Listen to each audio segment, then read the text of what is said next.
How are you? I'm good. How are you? I'm fine, thank you. So, you had a nice trip? Well, sometimes with electricity, sometimes without.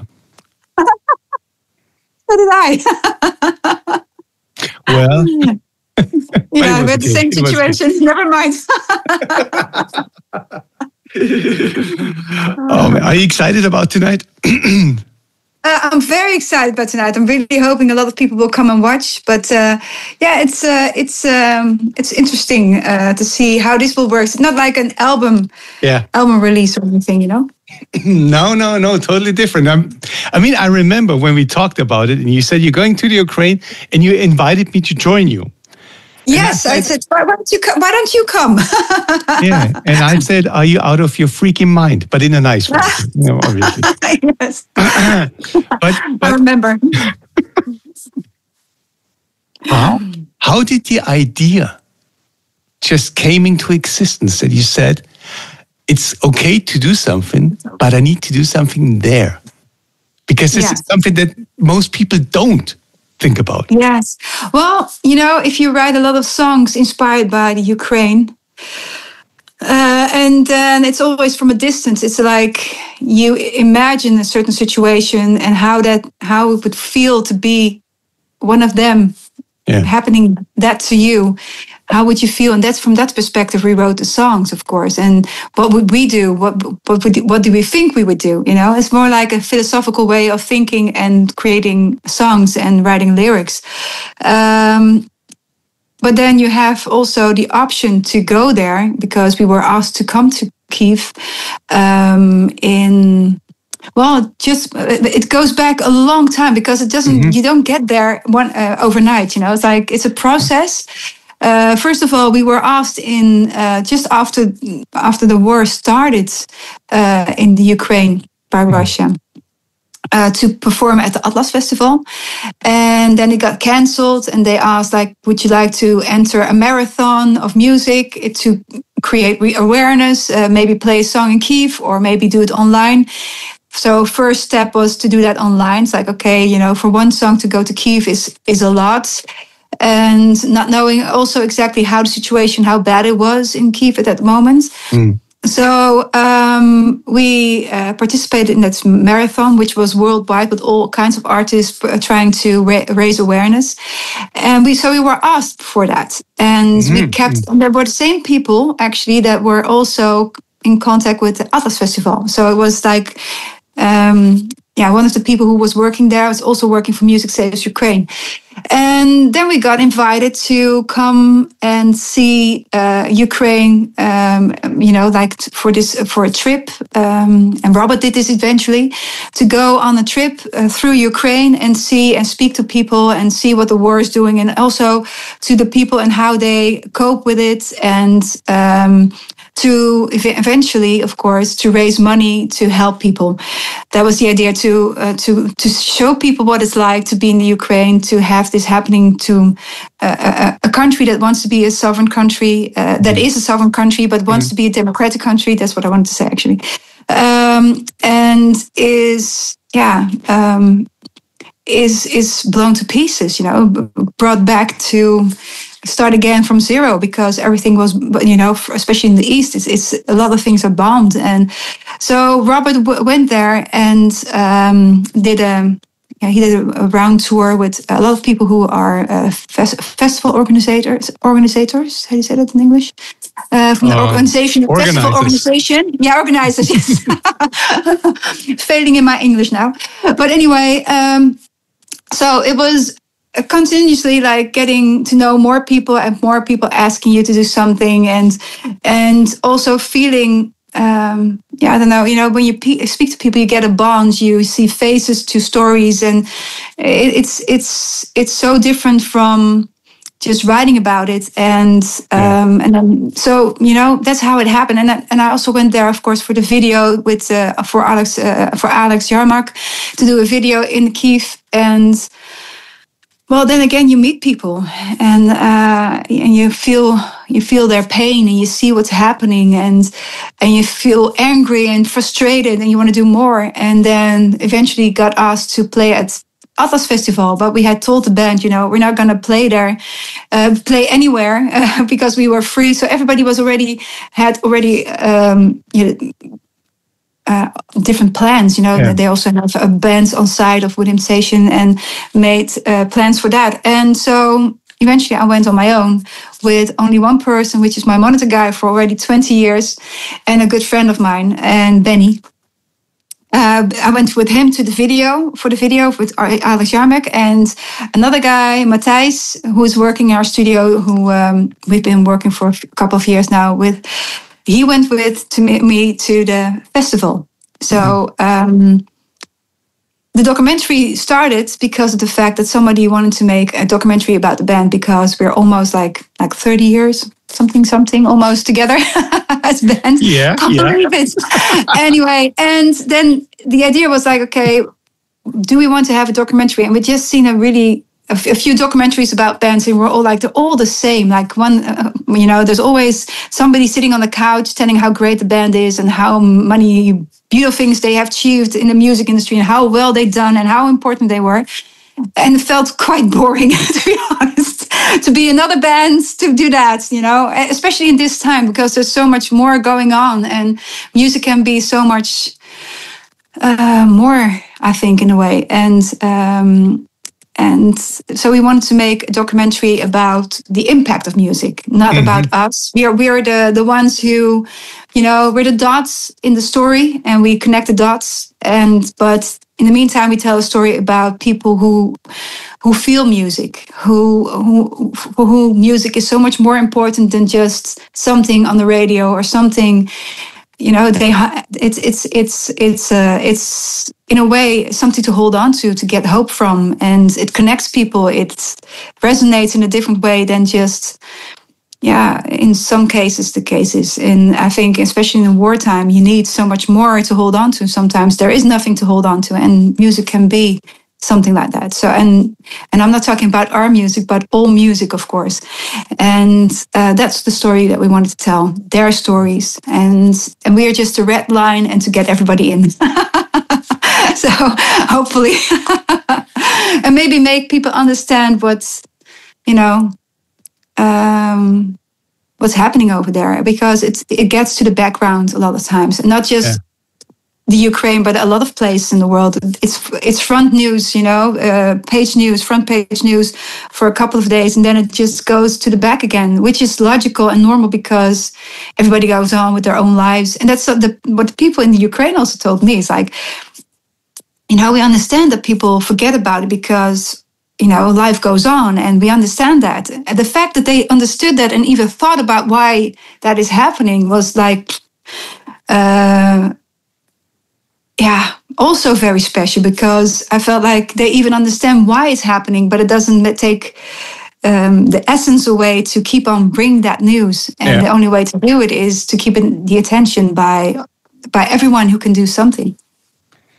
What do you want to achieve with the Invisible Force in the best way?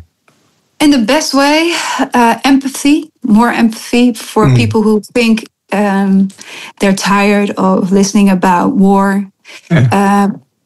It's because they can't take a break, and I know it's logical to go on with life, but maybe do something, maybe do a donation, or maybe maybe do more investigation if you're cynical about war in Ukraine, about misinformation. Maybe just educate yourself by getting interested in the subject and see what you can do, or what you're, maybe get a different opinion, challenge yourself, and those kind of things, I hope. But maybe that's a lot to ask. And also, it's just another way of looking at what music can do for people, and also different perspective, not from a journalist perspective, but just from people who make music that connect with other people who make music and people who are listening to music in wartime.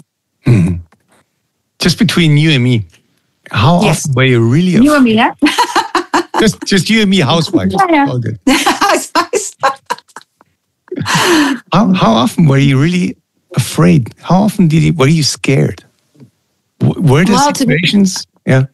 I thought I was not scared at all. The first time when I went there for the video, I was really not scared. Of course, a little bit nervous, but not scared like, like really scared. But the second time I went over there and they bombed, like, the crazy thing is, 2 or 3 days before I was going away for the festival, Atlas Festival, the children's hospital got bombed. It was a children's hospital for kids with cancer.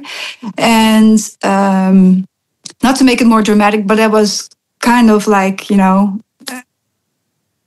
mind-blowing that they targeted that hospital. But only not that hospital, but there were more places that were bombed at the same time. But there were so many casualties, and it was really horrific. And the thing is that everybody on the festival said, but now we can't do the festival.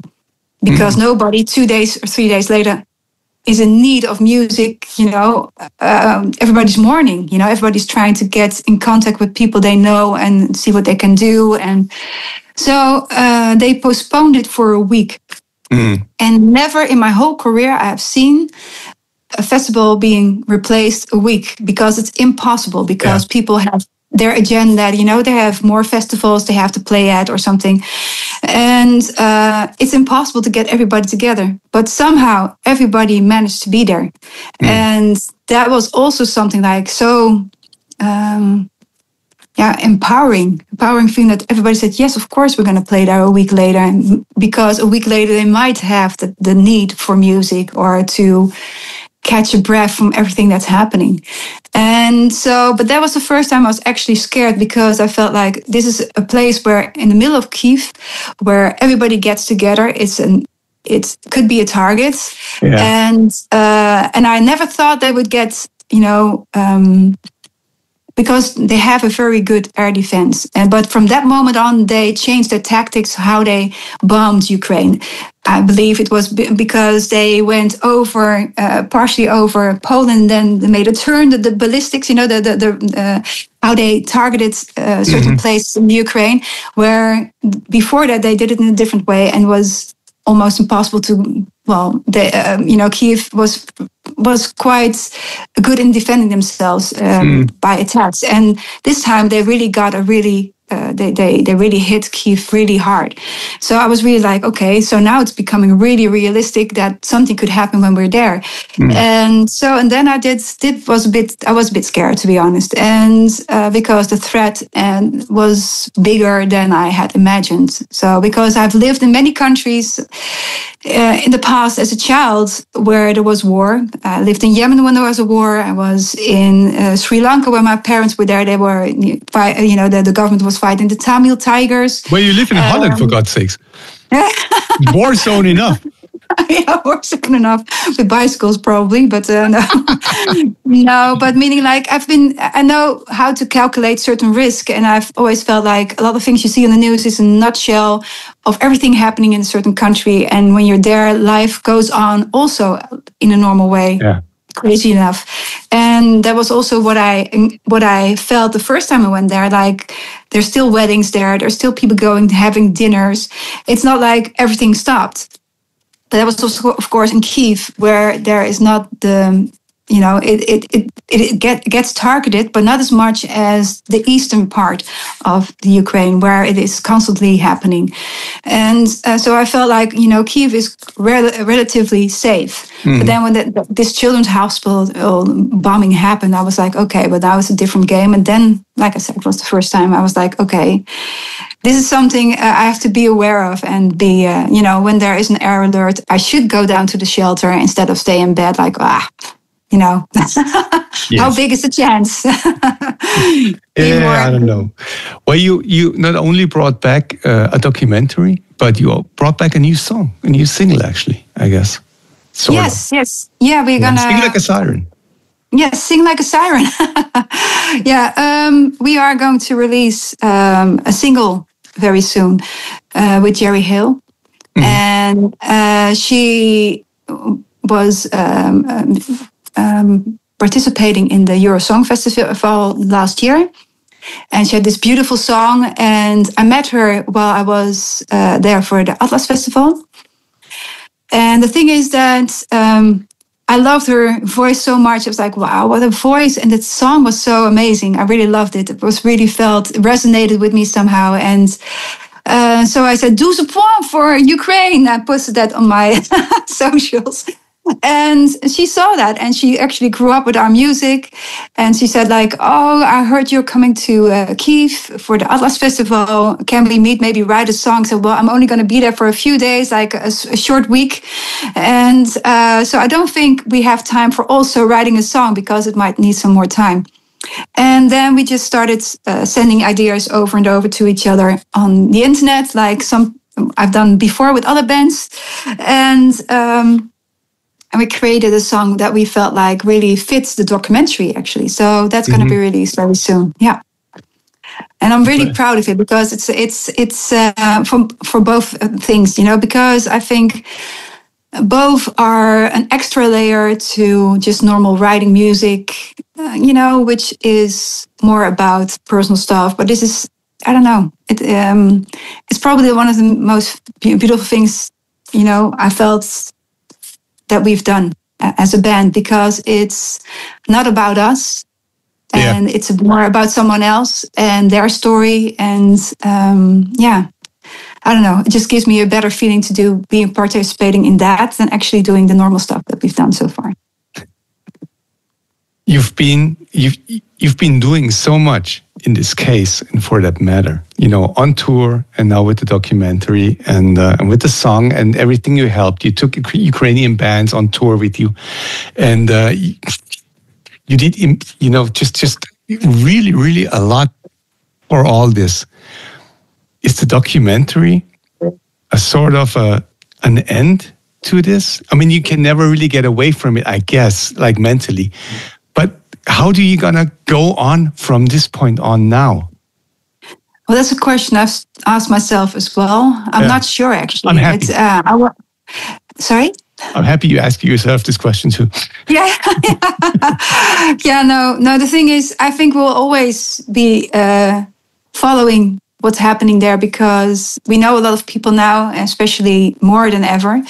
And we still text, blind dates, like, how are you doing? And also Alex and some other people that we know in the Ukraine, like, how are you doing? And how is it for you? But more like, you stay in contact, because that the war still goes on there, although you've done certain things to try to put the light on it, to keep it alive, for, that people can follow their story through you in a way.